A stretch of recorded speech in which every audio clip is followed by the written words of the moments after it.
寿喜烧最早它起源于17世纪的日本江户时代，所以我们经常能够找到百年老店。在以前，它是只有天皇才能吃的肉。但今天这家店，它的吃法真的太独特了，怪不得它作为新派寿喜烧，还可以连续8年拿米其林1星。又到吃寿喜烧的日子。今天我们来的地方是白金高轮，这个地方它非常的贵，所以很多好的餐厅都会选在这儿开。别的不说，它这个地方的住宅是真的很高级，没有一间我是住得起的。进门啊，すみません。少し早く着いたけど大丈夫です。第一个小菜很像参加别人婚礼的时候最先上的那个菜。今天的活到150，日本是真的非常的抠门，它松茸都是按一颗一颗来算的。然后一小块柠檬烤贝柱，很像那种肉味的果脯。完了是今天第一个前菜，它是一盘炭烤的牛舌叉烧。牛舌很难用来做叉烧，因为做起来很麻烦，但是它这个还这么厚，你能够清晰的看到那个肉是一缕一丝的感觉。我第一次见到这么厚的牛舌叉烧，就是先卤了之后，然后再给你烤，它嚼起来非常非常的软烂，就是你甚至不用牙齿都可以把它压开。其实这样葱加的多反而会更好吃一点，葱丝还有一点微妙的甜味，有一点像港式的叉烧，但是没有那么甜。然后第二盘前菜是烤牛舌，其实这家店真的很好，就它虽然是来吃寿喜烧的，但是会给你上很多烤肉菜。好的牛舌下面还有大酱的血，它其实看上去很像牛舌版的惠灵顿，像果冻一样的质感，嚼起来会挤出里面的脂肪和肉汁，跟牛舌纹可能就是这个样子吧，一吃一个不吱声。完了才是今天的寿喜烧。我吃了这么多次寿喜烧，我第一次看到寿喜烧有用这种锅的，他家真的很别出心裁。他家是1克2片肉，但是他还拿了一盘松茸过来，煎肉的时候会一起煎，然后裹着它吃。对，就这一片肉加这1根松茸就8000日元，然后他家的肉还特别的厚，所以吃到嘴里的时候会有更明显的紧实的感觉。还有就是它这个打成泡沫的黄金蛋液，奶泡裹着牛肉，会让那个甜味更加的明显。然后最神奇的是，当你的牙咬到最中间的时候，它这个松茸的香味会喷发出来，就整个过程是先是奶泡的香味，然后是和牛的柔嫩，再是松茸的野味，每一口都是精心设计的恰到好处。为什么别家就没想到这个做法？然后寿喜烧还有个特别好吃的就是在于米饭，不光是餐厅，我觉得米饭都特别的重要。它基于干饭，当你吃第2片肉的时候，还会给你换一碗新的奶泡，然后会在锅里放一些蔬菜，这个时候它会放更清淡的料汁，缓解一下刚才的油腻。然后就是第2片肉，第2片肉其实更像关西的做法，它更加的清淡，甜味也更加的若有若无，清晰的看到和牛上面的奶泡，很想一口吞。但这一片肉真的太大了。吃寿喜烧，可乐或者啤酒是必备的。然后不得不说，寿喜烧里面我最喜欢2个素菜，一是豆腐，二就是魔芋丝。豆腐夹开里面也是滑滑的，魔芋丝是真的很带汁儿，它已经吸收满了各种牛油和蔬菜的精华。最后再来一份冰沙，解完腻其实真的很满足。之前看有人说2片肉觉得很少，但其实当你来吃过之后，2片肉是真的很顶。总的来说，这家店它保留传统的同时，也有很多新鲜的做法，主要是调味和肉质都做得很好。阿基推荐指数9分，卡玩意儿。今天这家烧鸟店也太奢侈了，当你的人生感到迷茫，不知道该吃什么的时候，就来吃烧鸟吧，我请你。又到吃烧鸟的日子。有些时候我也会想，我在日本吃过的鸡是不是已经可以绕地球1圈了？好多废话。今天是一家稍微有点逼格的店，可能是因为它的银座都是一些买不起的店。すみません。18時予約した料理です。ちょっと遅くなってごめん。第一个小菜是一碗反复强调从京都送过来的鸡炖的拉面。鸡汤面果然是拉面的最终形态。其实很多烧鸟店的第一个小菜都是鸡汤，然后上了一整份泡菜拼盘，这个可以跳过。第一串是外鸡腿肉，可以挤柠檬，但是它会盖住炭火的味道。不过今天就是想吃清淡一点，所以我全挤了。他们家给盐给的特别足啊。哇，第2盘就是香菇，炭烤香菇特别的多汁，香菇里面渗出来的水都是鸡汤味。我真的很喜欢灌汤鸡心那种很绵软也很有嚼劲的感觉，再配上那个超浓的汤水，像是热恋时候的那种推拉感，还是恰到好处那种。灌汤鸡腿菇的那个口感，烧鸟店里面唯一一个可以无限免费加的东西。你吃腻了，一定要来一口这个，就瞬间给你动力小子扎一针。接下来是他们家比较高级的一盘半熟鸡胸肉配海胆，这个搭配比较像富家千金和穷小子的爱情，看上去好像很不搭，但是在一起又很和谐。好甜啊，海胆。然后这个是我们点的套餐里面独有的一个菜，黑提灯。他们家这个黑松露削起来跟不要钱一样，不像那些餐厅扑面而来的汽油味，就它像晾了一碗汽油在你面前。而且他家这个蛋液特别的浓厚，卵巢部分的肉也很多，又有一点北极被煸的感觉。我觉得这一串算是比较好的提灯，黑松露拌蛋黄，巧克力坚果的感觉。然后是一个明串血干，它里面是半流动的干，那个胆固醇的味道很让人兴奋，像吃到了很滑嫩的鸭血，上面撒了一点特制的山椒，刚好把腻味压住。这是鸡身上的海胆，超级好的蔬菜，能活到多少岁我也不知道。接着是金葱鸡腿肉，就是葱大根加鸡的内腿肉，你一起嚼的时候就能尝到甜甜的葱油和鸡油混合在一起的味道，它是一种蚝油的味道。然后是蛋黄拌手雷，它肉的里面加了紫姜末，还有藕粒跟紫苏叶，那个冲鼻的香气杠会被蛋液压住，很想刨一口米饭确认一下。它这个像我爸爸捏的那个丸子。然后是鸡翅，我一直觉得鸡翅的日语很好听 ，tebasaki。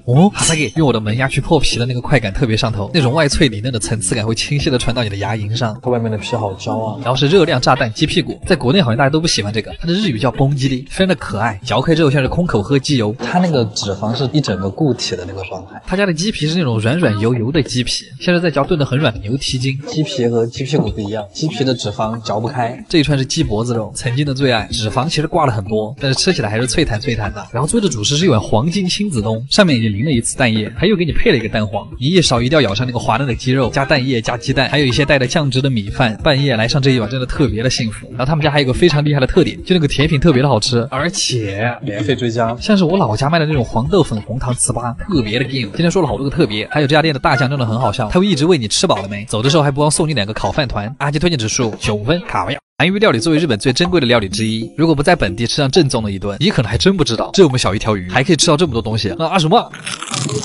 最近不知道是不是狂飙看多了，就是看着我总想吃鱼，又到了吃鳗鱼的日子啊！怎么感觉我每年来京都的次数比我吃鸡的次数还多？再加上看了失之愈合的新剧，真好看。果然京都的餐厅都有一个特点，就是非常的难找。我们现在在梁渡墙的中间，但问题是这一店它还开了这么多年。对对啊，加康大的那个，你们知道在日本吃一顿鳗鱼可以吃到多少东西吗？算了，我们直接开始看今天的前菜。这个缠在一起的就是鳗鱼骨，特别的喜欢，就是不能打包卖，嚼碎之后的味道特别像鱼皮油渣，嚼鳗鱼骨头是最香的。然后是照烧口味的烤鳗鱼干，那个照烧酱蘸了也压制不住鳗鱼干的那个茶的味道。肚子上面的肉很细腻，口感比较像芋泥。这个是凉拌黄瓜鳗，它吃起来像是经历过很多感情之后的清心寡欲啊。然后开始今天的正菜，鳗鱼料理里面一般都会有的鳗鱼蒸蛋，它居然用的不是日式茶杯，而成都盖碗茶的那个碗，好实在啊！大酱一入口，那个鳗鱼的鲜味就会灌到你的鼻子里面，你要仔细嚼了之后才能吃到鸡蛋的味道。这个真的是非常适合鳗鱼的一道菜，味觉修正水。修正一下，因为我们下一盘菜是清淡的鲤鱼，这个菜叫鲤鱼小夹。为什么鳗鱼料理里面要吃鲤鱼？我也不知道，可能是有什么典故吧。鲤鱼的肉吃起来非常像很脆的甜鲷。接下来的画面可能会非常的引人不适，就是大家会在你的面前片鱼，这个也是正宗鳗鱼店里面的一个表演活动。我都不知道我对上焦了没？你看，接着大家会趁着肉最嫩的时候做成天妇罗，为了保证最好的口感，这个白色像玉米笋的是鳗鱼籽，口感非常的奇怪，像是不会跳的跳跳糖，好神奇的口感。蔬菜之王青椒，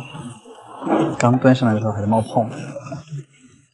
鳗鱼本身就不多的油水，它全部保留在了里面。鳗鱼天妇罗真的是人间美味之一，我觉得。现片的鳗鱼肉会有一种淡淡的奶香味，咬下去那种酥脆的声音，很像是拿破仑一刀切下去的感觉。他们家把肉里面的汁水都锁得特别的好，很讲究。然后我们点的是他们家最好的鳗鱼饭，土锅鳗鱼饭，主要是因为它能吃到锅巴。我跟你们说超香，开盖的一瞬间，当你看到那个油脂的反光，你就会无法控制分泌唾液。它和关东的鳗鱼盒饭非常的不一样，吃法的话分为3个步骤，所以也叫鳗鱼3吃。它这个锅巴太巴了，我操！鳗鱼的料汁不是纯纯的照烧，有一点像红烧肉盖饭的那个味道，特别的下饭。把鳗鱼和锅巴叠在一起，在嘴里嚼碎之后，你会知道山珍海味。我觉得其实指的就是这个了。第2碗的吃法很简单，就是在第1碗上面加一些山椒和芥末，它更像一个风味料理。第3碗的吃法是我最喜欢的，就是鳗鱼茶泡饭，它的感觉像是我在四川第一次吃鸡汤饭。他们那个锅巴都泡软了，就是那个饭你都不用怎么嚼，它就滑进你的胃里了，而且茶香正好中和了鳗鱼的油腻。冬天特别适合吃这个，感觉又可以活到150了。最后的甜品是一个黄豆大福，非常的京都。所以你们觉得关西风的鳗鱼怎么样？阿基推荐指数9.5分，真好吃，可以带朋友来。Non tele plus 我终于给我等到了，听着莫扎特音乐长大的和牛，我一直以为只有在电影里面才会有这种设定，没想到被今天的店装到了。又到了吃和牛的日子，它是一家位于东京六本木的超高级烤肉店。今天我们去的这家店非常的拽。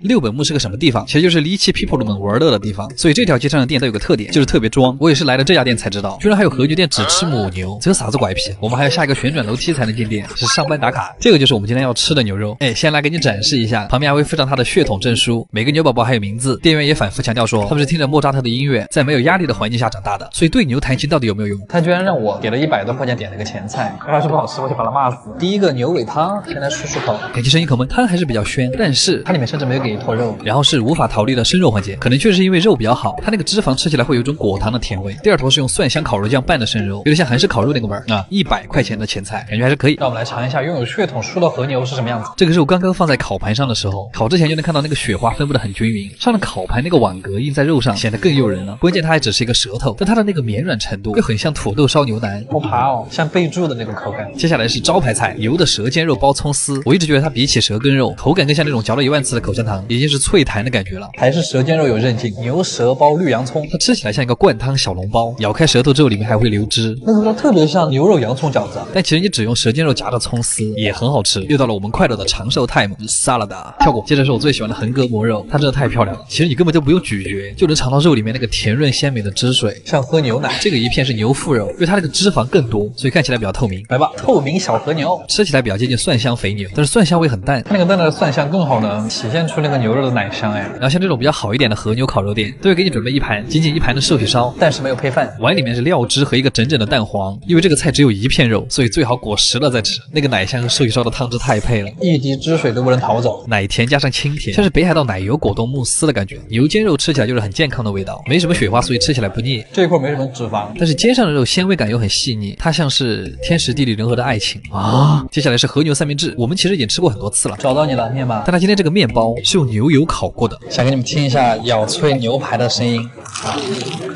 而且里面那个肉比面包还厚，一整块里脊肉，里面刷了一点巧克力味道的甜酱，这是超高热量带来的快乐。然后服务员会就着锅里的牛油，再给你涮一片牛腿肉铺在饭上，它就是一个17家牛肉盖饭的和牛版。我也不知道这一碗可以在17家吃多少碗。最后的甜品选择了我们的安仁豆腐，吃起来很像是那种希腊厚酸奶，整个 course 下来很满足，价格也很感人，阿基推荐指数8.5分。好哟。